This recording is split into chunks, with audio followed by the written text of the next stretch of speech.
আসসালামু আলাইকুম গাইস। আমার নতুন একটি ভিডিওতে আপনাদের সবাইকে স্বাগতম। আজকে আপনাদের পেঁয়াজ খেতে নিয়ে আসলাম।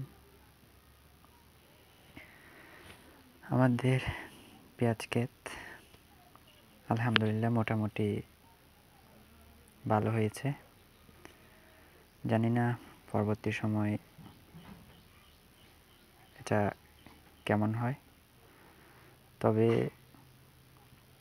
এখানে অনেক কিছু ব্যবহার করেছি, যেমন গোবর সার, আরও বিভিন্ন ধরনের রাসায়নিক সার এবং অনেক সার ব্যবহার করেছি।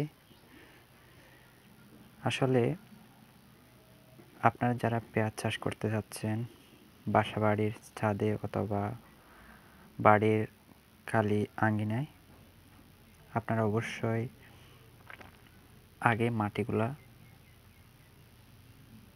বিভিন্ন ধরনের সার দিয়ে মিক্স করে নেবেন।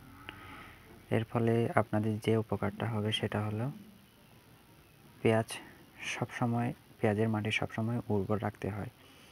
পেঁয়াজের মাটি যত উর্বর থাকবে তত আপনার পেঁয়াজ বড় হবে এবং গাছগুলা অনেক মোটা তাজা থাকবে।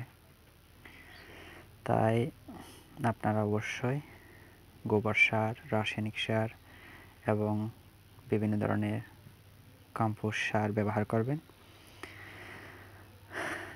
এই যে মোটামুটি হয়েছে আলহামদুলিল্লাহ।